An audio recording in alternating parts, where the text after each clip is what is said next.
오늘은 우리나라의 미래 국방 기술, 특히 저피탄 무인 편대기를 중심으로 한 국방과학연구소와 대한항공의 연구개발 성과를 시작으로 우리나라뿐만 아니라 세계 각국이 개발 중인 무인 전투기 기술의 흐름을 살펴보는 시간을 가져보겠습니다.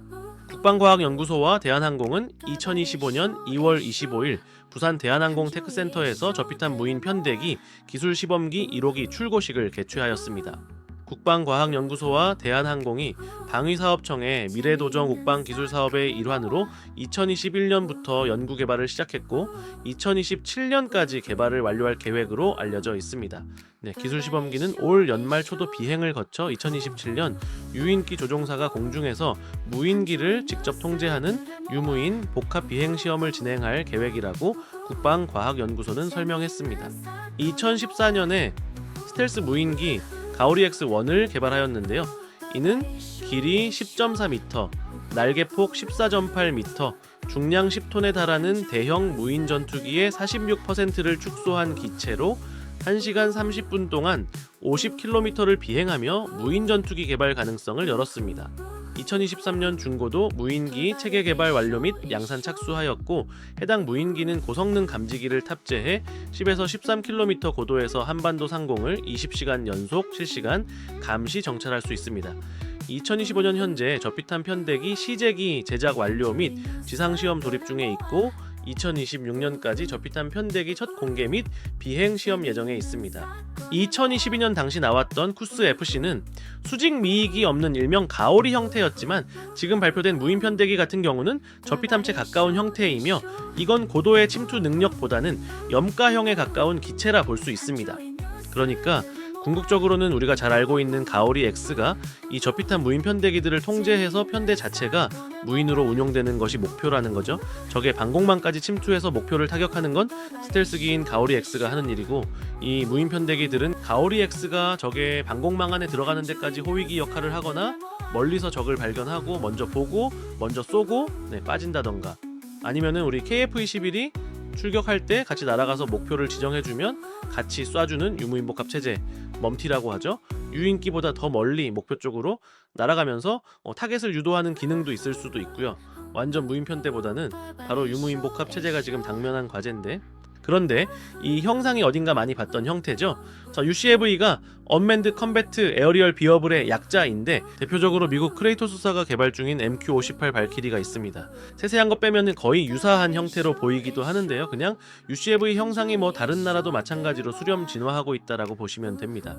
최소한의 무장으로 무게를 줄여 최대한 멀리 날아가게만 만들고 이륙도 런처로 날리고 속도도 음속 정도만 요구하기에 엔진 성능도 크게 문제없고 이런 식으로 계속 줄이고 하다보면 형상 자체가 터키처럼 완전 염가형으로 제작할게 아니면 비슷하게 진화한다고 보시면 됩니다. 초기형 무인기들은 길고 얇은 형태의 날개를 달고 있는 경우가 많은데 이런 형태의 날개들은 양력 효율이 좋고 고고도 비행에 유리하도록 설계된 무인기들입니다. 최근 개발된 MQ-25 스팅레이 같은 경우는 전익기 형태의 공격기였다가 무인 공중 급유기로 전환되면서 이런 형태로 변한 경우를 제외하면 대부분의 이런 류의 무인기는 감시의 목적이 있다고 보시면 됩니다. 우리가 옛날에 무인기 하면 떠올리던 글로벌 호크라든지 그런 류의 무인기들은 20km 이상 성층권에서 광학 장비 때려 박아서 감시하는 목적이었다는 거죠. 이런 류의 전투가 아닌 특정 목적으로 만든 무인기는 UAV라고 하죠. 자세한 내용은 다 거기서 거기고 수많은 나라에서 이미 만들거나 만들고 있기 때문에 넘어가고 그중 MQ-1 프레데터나 MQ-9 리퍼 같은 공격도 가능한 무인기도 있는데 이런 류의 무인기는 공격은 사람이 다른 데서 명령을 내리고 조종해서 공격을 합니다. 영화 같은 거 보시면 리퍼가 막 날아가다가 발사 순간에 사령부 비춰주면서 뒤에서 쏘라고 하면 트리거 딱 줌인되면서 발사하잖아요. 우리가 생각하는 무인기는 근처에서 정해진 포메이션을 구성하면서 위험 요소를 순차적으로 제거하는 그런 AI가 조종하는 걸로 생각하시는데 무인기는 대부분 안전한 사령부 같은 곳에서 원거리로 사람이 이런 시뮬레이터 같은 시스템에 앉아서 직접 조종합니다. 그리고 아직까지도 AI가 직접 사람을 공격하게 하는 건 의견이 분분하기 때문에 조준은 AI가 해주고 마지막 트리거는 사람이 직접 명령을 내리는 거죠. 2020년대에 도입된 에자일 콘돌이라는 AI 팟이 MQ-9 리퍼에 장비되는데요. 잠재적 관심 항목을 자동으로 감지, 분류 및 추적하도록 설계하였기 때문에 목표물을 선별하기 위해 엄청난 양의 데이터를 걸러내고 전장에서 수집한 데이터를 더욱더 빠르게 분석해 타격 목표물을 결정해주는 거죠. 사람은 그야말로 쏘는 것만 하면 되는 상태로 변했다고 보시면 됩니다. 다음으로 나오기 시작하는 무인기는 수직미익이 없는 전익기 형태의 스텔스 무인기들이 등장하기 시작합니다. 눈여겨볼 만한 무인기로는 CH-7, 차이홍7이라고 불리우는 무인기인데요. 중국에서 2018년에 발표한 스텔스 무인기입니다. 그 중에 형상이 다른 형태의 기체가 설계되기도 하는데 이건 대기권 밖 외기권이라고 하죠.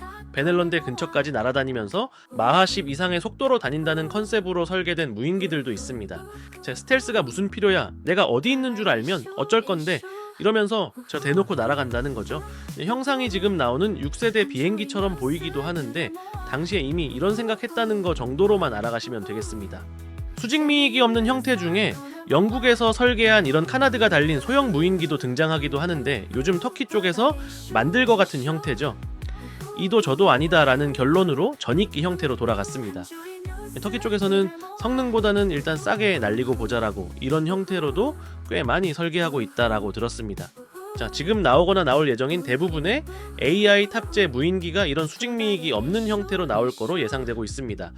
가오리 X가 바로 이쪽 계열이라고 보시면 되는데요. 수직미익이 없는 형태로 고기동성을 희생하고 강력한 스텔스 성능을 얻는 형태라고 보시면 됩니다. 수직미익이 없으면은 스텔스 성능이 올라간다라는 건 이제는 누구나 알고 있는 사실이죠. 과거 노스롭사의 창립자 잭 노스롭의 꿈의 디자인으로 설계된 노스롭 YB-35가 만들고 보니 레이더 피탐성이 엄청 줄었다. 더 멀리, 더 오래 항공기를 띄우기 위한 컨셉이었던 게 전익기인데 스텔스 성능까지 얻어 걸렸다는 거죠. 그런데 수직미익이 없는 전익기는 비행 안전성 때문에 그야말로 꿈의 디자인으로 남았고 플라이바이 와이어 시스템이 도입되기 시작하면서 불안한 비행 안정성을 컴퓨터가 보조하게 되어 우리가 잘 알고 있는 스텔스 폭격기인 B2 폭격기가 등장했습니다. 이때부터 몇 가지 스텔스 형상이 거의 비슷한 형태로 디자인된 기체가 많이 나왔는데요. 이 수직미익 없이 비행체를 만든다는 건 무지 어려운 기술이기 때문에 안 만드는 게 아니고 미국조차 그때까지 못 만들고 있었다는 거죠. 그 다음에 등장하는 게 UCAV를 대표하는 MQ-28 고스트벳이 등장합니다. 이때부터 진짜 세계 여러 나라에서 날아다니는 실물이 나오기 시작했다 보시면 되는데요. 이런 계열은 현재 무인기 신흥 강국이죠. 터키의 바이락타르 크즈레마가 있는데요. 2022년 12월 13일에 이미 비행에 성공했습니다. 한 개의 터보팬 엔진을 장착하고 형상은 피탐성을 줄인 형태로 터키치고는 꽤나 준수한 디자인입니다. 이미 바이락타르 TB2로 실전 대박을 치고 상한가를 달리고 있기 때문에 계획대로만 나온다면 무시 못할 기체입니다. 기체 모양을 보시면 알겠지만 실제 사용하는 기체들과 별반 다르지 않은 형상으로 준수한 스텔스 성능과 고기동성을 동시에 구현하고 있죠. 우리나라는 미래의 KF-21이 무인기나 AI 기술이 접목되면 이쪽 자리를 메꿔주리라 생각하고 있습니다. 하지만 이미 AI 기술을 접목한 무인기들이 등장하기 시작하는데요. 대표적으로 호주와 보잉사가 공동 개발 중인 MQ-28 고스트벳이 있습니다. 호주와 미 보잉사와 합작하여 만든 MQ-28 고스트벳은 일명 로얄 윙맨으로 불리우는데 AI를 접목해서 아예 처음 명령을 내리면 그 명령을 따라서 작전을 알아서 수행하는 무인기들을 만들기 시작합니다. 초반 컨셉은 고기동 전투 공중우세 전투기 같은 형상으로 비싼 전투기를 전장에 던져 넣느니 이런 거 수천 대 만들어서 벌떼처럼 꼬라 박을 생각으로 만들었다고 보시면 됩니다. 로얄 윙만은 AI가 통제하는 든든한 백업 무인기라는 게 가장 큰 컨셉으로 조종사는 수직미익이 없는 강력한 스텔스 성능의 전폭기만을 조종하고 이 로얄 윙맨은 스텔스 전폭기 내부 AI가 자동으로 명령을 내려서 공중 목표를 순차적으로 격파한다라는 컨셉이죠.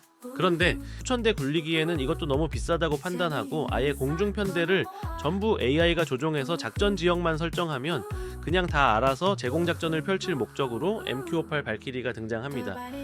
무인기도 하이앤로우로 이미 가닥을 애초부터 잡았고 이 발키리부터는 자폭 공격이나 유사시에 적의 미사일 등을 대신 맞아주는 컨셉을 잡고 만들었습니다.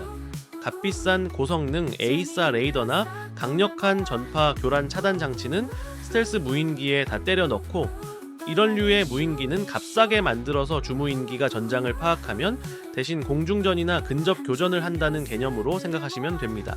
우리나라의 저피탄 무인 편대기가 바로 이 계열로 RCS 값을 최대한 저렴하게 줄이는 형상의 공기 흡입구가 상단에 얇고 넓게 자리 잡는 여러 나라에서 보이는 형태입니다. 우리나라에서는 바로 이 무인기를 다 목적으로 사용한다는 취지로 사업을 추진했으며 KF-21과 함께 유무인 복합 운용한다는 계획입니다. 아직 가오리-X와 AI 단독 운용 계획은 먼 미래의 이야기이고 바로 이 계열이 미래의 가장 핫한 계열이 될 거라는 전망입니다. 자, 우리나라에서는 천조국 형님들처럼 이걸 막 꼬라 박을 수는 없기 때문에 하나 더 개발하고 있는데요. 2024년 발표한 소모성 다목적 소형 무인기가 바로 그것입니다. 페이로드 모듈화 설계로 공중 및 지상 발사가 가능하고 기만 전자전 공격, 감지 및 정찰 역할 수행을 대행합니다. 자, 생긴 게 마치 무슨 순항 미사일 같이 생겼는데 소모성이면 미사일을 만들지 이건 뭐냐? 하고 생각하실 수 있는데 미사일과 다른 삶에서 5회 사용 후 폐기하는 목적으로 개발하는 무인기입니다. 미국처럼 꼬라박을 목적으로 만드는 무인기라고 보시면 됩니다. 비행체를 만들 때 가장 중요한 건 이 엔진 수명인데 우리나라는 이런 삶에서 5회만 사용하는 미사일에 쓰는 추진 엔진은 꽤 잘 만들기 때문에 무리 없이 개발 완료될 거라고 봅니다. 자, 이런 작은 무인기는 우리나라뿐만 아니라 여러 나라에서 이미 사용 중에 있는데요. 자, 실전에서는 대부분 지상에서 정찰 목적으로 사용해서 무인기라고 안 하고 우리는 대형 드론이라고 말하기 때문에 잘 매치가 안 되는 것 뿐입니다. 그 중에서도 자폭 드론 같은 형태가 아닌 미사일을 발사하는 형태의 공격 무인기 컨셉의 무인기도 있는데요. 자, 아까 소개한 우리나라의 푸스RP 소모성 다목적 소형 무인기가 여기에 속합니다. 우리나라에서는 이걸 재민계도 사용하고 정찰에도 사용하고 공격에도 사용하고 거의 사골 국물처럼 우려 먹을 속셈인데요. 자, 이 정도 크기면은 다른 나라에서는 대부분 공격용으로 사용하지 않을까 생각합니다. 거의 순항 미사일이 미사일을 발사하는 것 같아 잘 매치가 안 되는 모습이긴 합니다. 미사일이 멀리 날아가면 비싸죠. 자, 미사일이 정밀하면 비싸죠. 미사일이 턴 스피드가 빠르면 비싸죠. 미사일이 시킹 범위가 넓으면 비싸죠. 그러면 미사일이 순항 미사일처럼 멀리 날아가고 헬파이어처럼 정밀하고 턴 스피드가 빠르고 시킹 범위가 넓은 미사일은 얼마나 비쌀까요? 그런 미사일은 아직 존재조차 하지 않고 값으로 따질 수도 없을 겁니다. 이걸 구현하는 게 바로 이 소모성 무인기입니다. 인티가 안 된 기체에서 미사일을 대신 달고 쏜다? 공대지 능력이 없는 기체에서 대신 공대지 미사일을 쏴준다? 이건 좀 더 먼 미래의 가치고 당장의 가치는 일단 플랫폼을 만들면 다른 부수적인 연구나 기술 발전이 따라옵니다. 기술이 발전하면 반드시 필요성은 생기는 거죠. 자, 오늘은 우리나라의 미래 국방 기술과 세계 각국이 개발 중인 무인 전투기 기술의 흐름을 살펴봤는데요. 국뽕 없이 뉴스를 전달하려고 꽤나 많이 노력합니다만 패시브로 국뽕 20% 탑재되어 있는 몸이라 좋은 소리를 좀 과장하는 경우가 좀 있습니다. 반대로 잘 못한 건 잘 못했다 라고 100%로 말하는 성격이라 싫은 소리 좀 하겠습니다. 지금 설명한 무인기나 AI 연구 개발 사업 다 좋습니다. 그런데 2024년 국방 행보는 진짜 말도 안 되는 방향으로 날아갔죠. KF-21 초기 양산대수를 반토막시키는 걸 시작으로 지금 설명한 우리나라의 대부분의 무인기 개발 예산안을 포함해서 말도 안 되는 이유로 이미 개발 완료되어 도입 예정이나 개발 완료 단계의 무인기들을 중지가 아니고 전면 취소시키기까지 했습니다. 우리가 가장 국뽕에 차오는 뉴스는 뭐니 해도 KF-21 아니겠습니까? 자, 다음으로 국가 기밀 사업 중에는 바로 이 가오리-X 사업이 있습니다. 이 가오리-X 지금 어떻게 진행되고 있는지 아십니까? 지금까지 투입된 예산이 고작 66억 원. 하지만 지난 6월부터 개발이 전면 중단됐습니다. 연구개발 예산을 전액 없애버렸기 때문입니다. 과제가 국가예산 사정 때문에 중단됐는데 관련 활동은 계속 자체 추진하고 있는 실정입니다. 정부가 R&D 예산을 삭감하면서 올해 국방 연구개발 예산도 지난해보다 2,600억 원 깎인 4조 6천억 원으로 줄었습니다. 특히 미래도전 국방기술의 경우 1,200억 원 약 35%가 깎여 나가면서 다목적 스텔스기 사업 예산이 올해 갑자기 사라졌습니다. 이미 스텔스 무인기를 운용 중인 미국은 전기 추진 시스템으로 열추적을 피할 수 있는 하이브리드 스텔스 무인기를 개발 중이고 중국도 24개 이상의 미사일 탑재가 가능한 스텔스 무인기 CH-7 차이홍을 개발해 공개한 바 있습니다. 연구 개발비 삭감에 따라 적어도 조기 경보 기술 등 미래전 핵심인 다른 국방 기술 개발 사업 8건도 올 들어 줄줄이 취소됐습니다. 군방비 예산이 사상 처음으로 60조 원을 넘었는데도 미래전 핵심인 기술 연구 개발 예산을 줄이는 것 자체가 말이 되는 행보입니까? 구독 부탁드리고요. 다음에 봅시다.